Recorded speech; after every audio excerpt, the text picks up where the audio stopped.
श्री गुरुभ्यो नमः। श्री महागणाधिपतये नमः। श्री सरस्वत्यै नमः। భక్తులారా, వ్యాస మహర్షి రచించిన భాగవత మహాపురాణం యథాతథంగా చెప్పుకున్నాం. ప్రతి శ్లోకం దాని అర్థం. ఇందులో భాగంగా నిన్నటి వరకు మనం 12 స్కందాలు గల ఈ భాగవతంలో 9 స్కందాలు పూర్తి చేసి 10వ స్కందం పూర్వార్థంలోని 26వ అధ్యాయం వరకు చెప్పుకున్నాం. ఈ రోజున 25వ అధ్యాయం వరకు చెప్పుకున్నాం. ఈ రోజున 26వ అధ్యాయాన్ని ప్రారంభం చేద్దాం. ప్రారంభించే ముందు వ్యాసుల వారిని ప్రార్థన చేసుకుందాం. వ్యాసాయ విష్ణు రూపాయ వ్యాస రూపాయ విష్ణవే నమో వై బ్రహ్మనిధయే వాసిష్ఠాయ నమో నమః. శ్రీ శుక ఉవాచ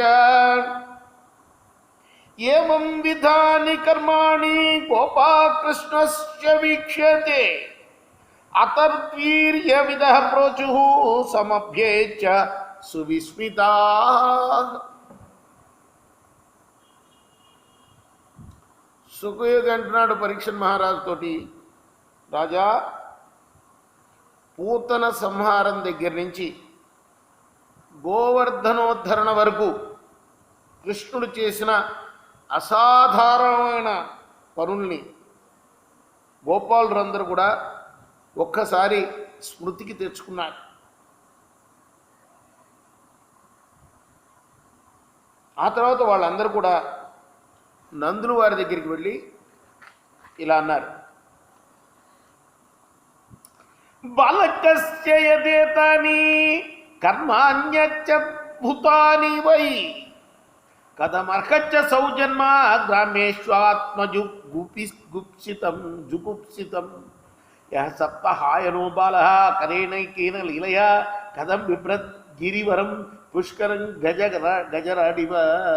ఓ నంద మహారాజా, బాలకృష్ణుడి యొక్క కర్మలన్నీ కూడాను అలౌకికమైన కర్మలు. ఇవన్నీ కూడా అత్యద్భుతమైన కర్మలు ఆయన చేసినవి.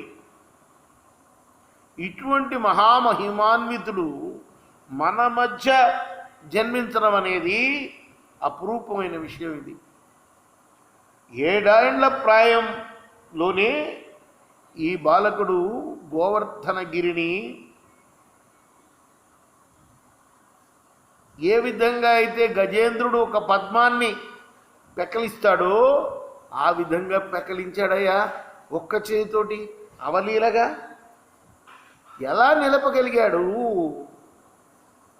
ఆ మహానుభావుడు, అర్థం కావట్లేదు మాకు.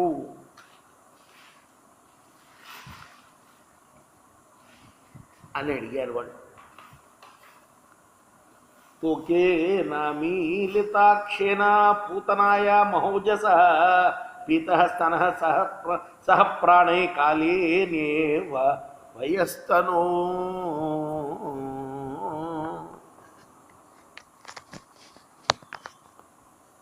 అంతేకాదు,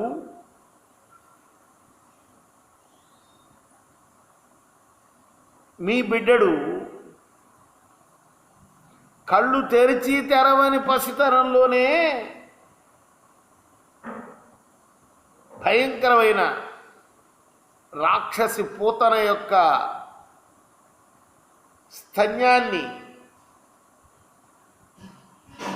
ఆమె ప్రాణాలతోటి సహా మింగేశాడు. స్తన్యాలని ఆయన స్తన్యాల ద్వారా దాని పాలను తాగుతూ విషపూరితమైన దాని స్తన్యాలను కుడుస్తూ పాలని స్వీకరిస్తూ దాని ప్రాణాలనే తీసేశాడు. అంతేకాదు, హిన్మతోదహ శయానస్య మాస్యస్య చరణ ఉదక్ అనోపత్త విపర్యస్త మృతత ప్రపదాహతం. 3 నెలల వయస్సులోనే ఆ ముద్దుల బాలుడు ఒక బండి కింద పడుకొని కాళ్ళు పైకెత్తి ఏడుస్తూ కాళ్ళను అటు ఇటు కదిలిచ్చాడు. ఆ చిన్నారి పాదాల తాకిడికి ఆ బండి కాస్త తలకిందులైపోయింది. అది ఎట్లా సంభవం అయ్యా మహారాజా? ఏకహాయనాసీనో హ్రియమాణో విహాయస దైత్యేన యస్తృణావర్తమహన్ కంఠగ్రహాతురం. అంతేకాదు, 1 సంవత్సరం నిండిందో లేదో అప్పుడు అతన్ని తృణావర్తుడు అనే రాక్షసుడు ఎత్తుకుపోయాడు ఆకాశంలోకి. అప్పుడు ఆ కుర్రవాడు వాడి మెడను గట్టిగా నొక్కి పట్టి వాడిని మట్టి కరిపించాడు, కింద కూల దూశాడు. క్వచిత్తైంగవస్తైన్యే మాత్ర బద్ధ ఉలూఖలే గచ్చన్నర్జునయోర్మధ్యే బాహుభ్యాంతావపాతయత్. ఓసారి ఈ మహానుభావుడు వెన్నను దొంగిలించాడు. యశోదమ్మ కోపం వచ్చింది, రోటికి కట్టివేసింది. ఆ రోటిని లాక్కొని 2 మద్ది చెట్లకు గుద్దాడు తీసుకెళ్ళి. ఆ తాకిడికి ఆ మహావృక్షాలు నేల కూలినాయి అనంటే, తాటి చెట్లు నేల కూలినాయి అంటే ఎంత బలం ఉన్నట్లు లెక్క ఆయనకి. ఎలా సాక్ష్యం అయ్యా ఇది నందమహారాజా. ఇంకా వనే సంచారయన్ వత్సాన్ సరౌమా బాలకైర్వృత అంతు కామంబకంతోభ్యాముఖతోరిమ పటయత్. ఓసారి ఈ మహానుభావుడు బలరాముడితో కూడి తోటి బాలుడితో కూడి ఆవు దూడల్ని మేపుతుంటే ఓ రాక్షసుడు బక రూపంలో, కొంగ రూపంలో వచ్చాడు. ఆయన్ని చంపడం కోసం ప్రయత్నం చేశాడు. ఆయన 2 చేతులతోటి దాని యొక్క ముక్కును పట్టి, అంటే దాని నోటినన్నట్టు, నోరే ముక్కు కదా దానికి, ముక్కు నోరు ఒకటే దానికి, కొంగకి 2గా చీల్చిపడేశాడయ్యా. ఎంత ఆశ్చర్యకరమైన విషయం ఇది. ఇంకోసారి వచ్చే స్వత్సరూపేణ ప్రవిశంతం జిఘాంసయ హత్వాన్యపాతత ఎత్తేనా కపిద్ధాని చ లీలయా. మిత్రులతో కూడి ఆవు దూడల్ని మేపుతూ ఈయన సంచరిస్తుంటే ఓ రాక్షసుడు ఆయన్ని చంపదలచి గోవత్స రూపంలో ఆ గోదూడల మధ్య దూరాడు. వాడు మరో గోరూపం దాల్చి దూరాడు ఆ గోవుల మధ్యలో.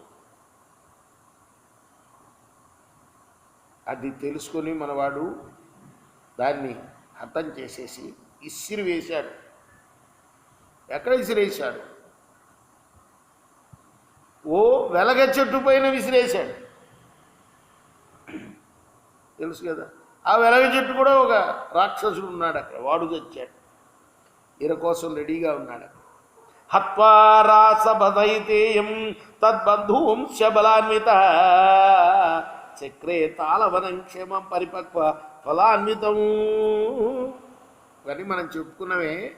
ఇప్పుడు గోపాలులందరూ ఆశ్చర్యపోయి నందురుతుడు చెప్తున్నారు వచ్చి, ఏమిటి అసలు ఈ కుర్రాడు సంగతి నాకు అర్థం కావట్లే. ఓసారి అన్నతో కూడి కృష్ణుడు ఒక తాటి చెట్ల వనం దగ్గరికి వెళ్ళాడు. అక్కడ ఒక గాడిద ఆ వనంకు వచ్చిన వాళ్ళందరినీ కూడా హతం చేస్తూ ఉండేది, చంపేస్తూ ఉండేది. తాటిపళ్ళేమో పక్వంగా ఉండేవి, అవన్నీ తినాలని వచ్చేవాళ్ళు, వచ్చిన వాళ్ళని కాస్త ఇవి ఆహారంగా పుచ్చుకుండేవి. ఈ రాక్షసు మహానుభావుడు కృష్ణుడు అన్నతో కలిసి ఆ ధేనుకాసురుణ్ణి కూడా వధించేశాడు. ఆ రాక్షస ప్రభువు రాక్షస బాధ లేకుండా చేసి ఆ వనాన్ని అందరికీ ఉపయోగపడేటట్టుగా చేశాడు. కమ్మగా ఉంటాయి తాటి పండ్లు అని దొరుకుతాయి, అవి చీల్చి ఎండబెట్టి అమ్ముతూ ఉంటారు, చాలా బాగుంటాయి రుచిగా.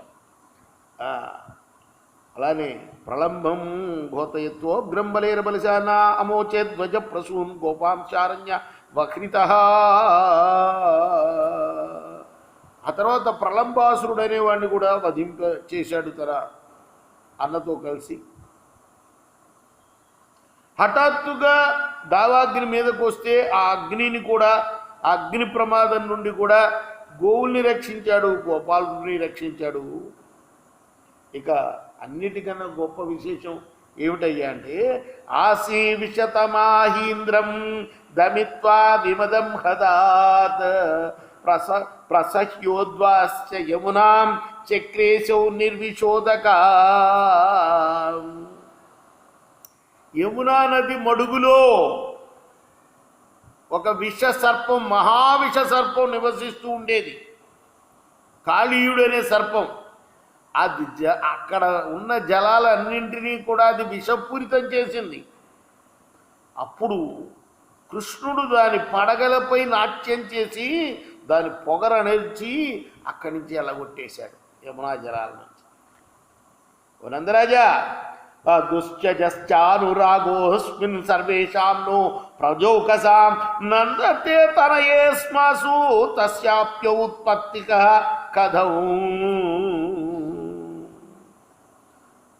గోకులంలో నివసించే మా అందరికీ కూడా నీ తనయుడంటే వల్లమాలిన ప్రేమయ్యా. అది విడవశక్యం కానిది. అదేవిధంగా ఆయనకు కూడా అందరి మీద అమితమైన ప్రేమ. దీనికి కారణం ఏమిటి చెప్పండి మీరు? నంద ఉవాచ క్వ సప్తహాయనో బాల క్వ మహాద్రి విధారణం తతో నో జాయితే శంకా వ్రజనాథ తవాత్మజంక అంటున్నారు వాళ్ళు. 7 సంవత్సరాల ఈ బాలుడెక్కడా? ఆఖరి ఇది దాని తర్వాత కాళీయ నృత్యం తర్వాత మహాద్భుతమైన కార్యం ఏమిటయ్యా అంటే ఇది గోవర్ధన ఉద్ధరణ.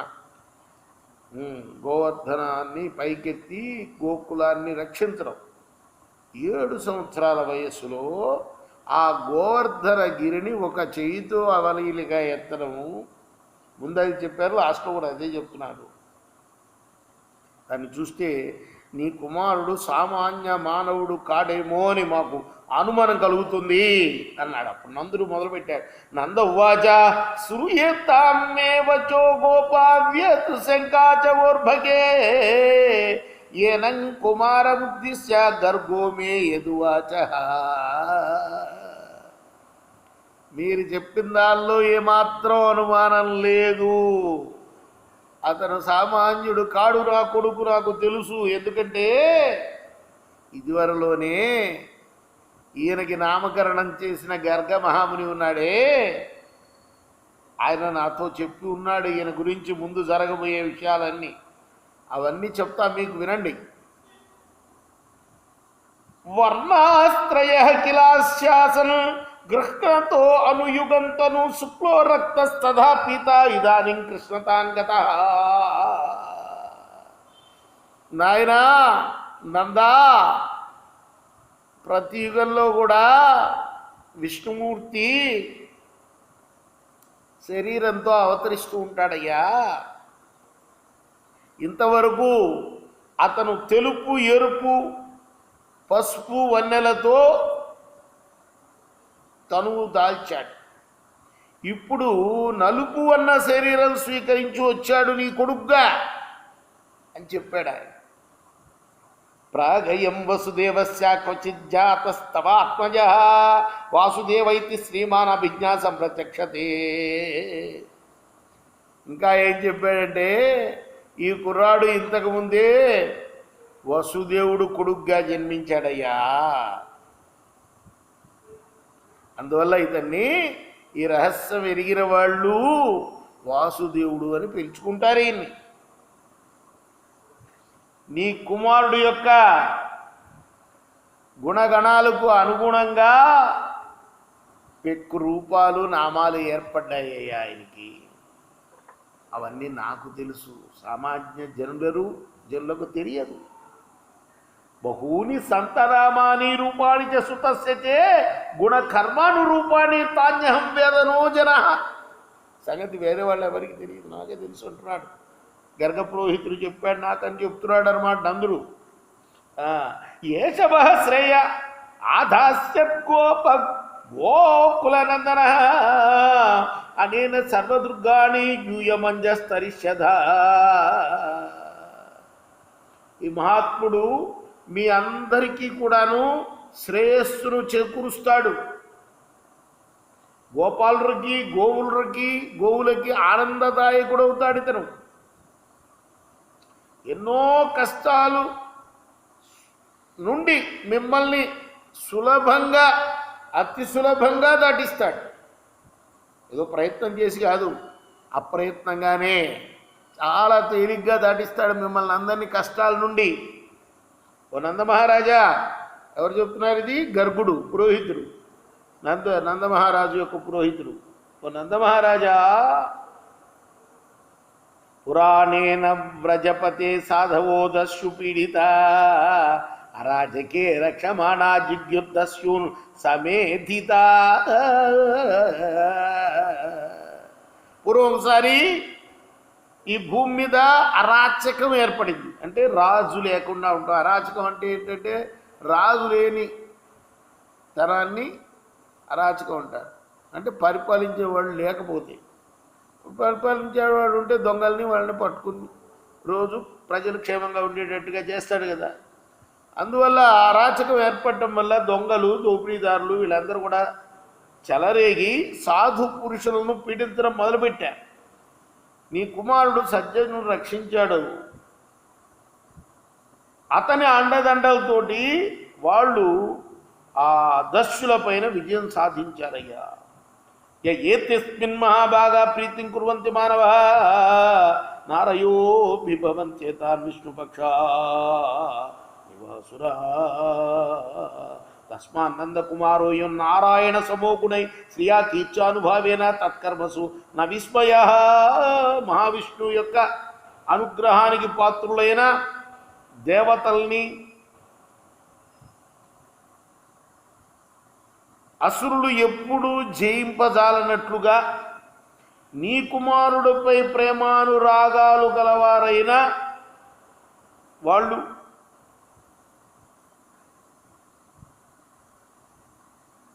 శత్రువులకు ఎప్పుడు భయపడరు. అందువల్ల నీ సుతుడు గుణాలను బట్టి, ఐశ్వర్య సౌందర్యం చేత, కీర్తి ప్రతిష్టల ప్రభావం వల్ల నారాయణుడు అంతటి వాడయ్యా. కాబట్టి ఇతని యొక్క అద్భుత కర్మలకు ఆశ్చర్యపడవలసిన పని లేదు. ఇలా చెప్పాడు నాకు. ఎవరు? ఇచ్చద్ధామాం సమాధిస్య గర్గేచ స్వగృహం గతే మన్యే నారాయణశాంశం కృష్ణమక్లిష్టకారిణం. గర్గ మహర్షి ఇలా నాకు స్పష్టంగా చెప్పి తన ఆశ్రమానికి తను వెళ్ళిపోయాడు. అందువల్ల ఈ కృష్ణుని ఎట్టి క్లిష్ట కార్యములనైనా కూడా అవలీలగా నెరవేర్చే నారాయణుడి యొక్క అవతారమే అని నేను భావిస్తూ ఉన్నా ఇన్నాళ్ళ నుంచి.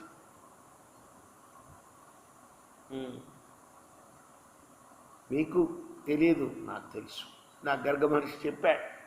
ఇది నందవచ శ్రుత్వా గర్గగీతం రచౌకసా దుష్ట శ్రుతానుభావాస్తే కృష్ణశ్యామిత తేజస ముదితానందమానచ్చు కృష్ణం గత విస్మయ.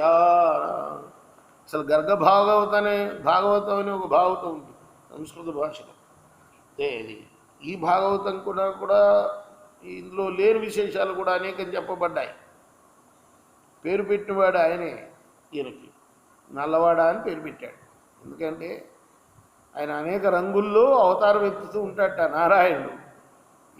ఆ ద్వాపర యుగంలో నల్లగా అవతారం ఎత్తాడని కృష్ణుడు అని పేరు పెట్టాడు.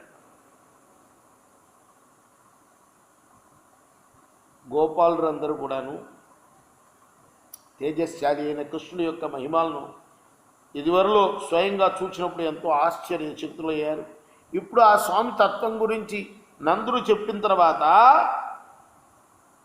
వాళ్ళు పరమానంద భరితులై ఆ నందుణ్ణి కృష్ణుణ్ణి సాదరంగా కొనియాడారు. ఆ తర్వాత దేవే వర్షతి యజ్ఞ విప్లవరుష వజ్రాస్మ వర్షానిలై సీదత్పాలపసుస్త్రీ ఆత్మశరణం దృష్ట్వానుకంప్యుత్స్మయన్ ఉత్పాట్యైక కరేణ శైలమబలోలీలో ఛిద్రీలీంద్రం యదా బిభ్రద్గోష్టమపాన్ మహేంద్రమదభిత్ ప్రియాన్న ఇంద్రో గవాం. ఇక అవతల విషయం ఏ విషయం? ఇంద్రయజ్ఞం గురించి. కృష్ణుడు ప్రోద్బలం చేత మరి యజ్ఞం ఆగిపోవటం వల్ల ఇంద్రుడు క్రుద్ధుడయ్యాడు. సంవర్తాది మేఘాల చేత కుంభవృష్టి కురిపించాడు. ఆ పిడుగుపాట్ల వల్ల, వడగండ్ల వాన వల్ల జుంజామార్తాలు ధాటికి బృందావనంలో ఉన్న బాలబాలికలు, గోవులు, స్త్రీలు, పురుషులు వెదలపాలయ్యారు. అప్పుడు వారందరూ కూడా కృష్ణుణ్ణి శరణుచొచ్చారు. వారి దయనీయ స్థితిని చూసి ప్రభువు యొక్క హృదయం ద్రవించిపోయింది. వెంటనే ఓ లీల చేశాడు. పుట్టగొడుగును చేకూరినట్లుగా ఆనందనందనుడు గోవర్ధగిరిని ఒకే ఒక చేత్తో పెకలించి పట్టుకుని వ్రజవాసులను రక్షించాడు. ఈ విధంగా ఇంద్రుని గర్వం వచ్చిన ఆ గోవిందుడు మన ఎడల ప్రసన్నుడవుగా కానీ స్వామి వ్యాసుల వారు ఈ దశమస్కందం పూర్వార్థంలోని 26వ అధ్యాయాన్ని ముగిస్తూ ప్రార్థన చేస్తున్నాడు అన్నమాట. కృష్ణార్పణమస్తు ఇది శ్రీమద్భాగవతే మహాపురాణే పారమహంస్యాం సంహితాయాం దశమస్కందే పూర్వార్ధే షడ్వింశోధ్యాయ. ఇది వ్యాసప్రోక్త భాగవత మహాపురాణంలోని దశమస్కందం పూర్వార్థంలోని 26వ అధ్యాయం. రేపు 27వ అధ్యాయాన్ని ప్రారంభం చేద్దాం. కృష్ణార్పణమస్తు. స్వస్తి ప్రజాభ్యాం పరిపాలయంతాం న్యాయేన మార్గేణ మహిమీషా. గోబ్రాహ్మణేభ్యః శుభమస్తు. లోకాః సమస్తాః సుఖినో భవంతు. కృష్ణార్పణమస్తు. శ్రీ సచ్చిదానంద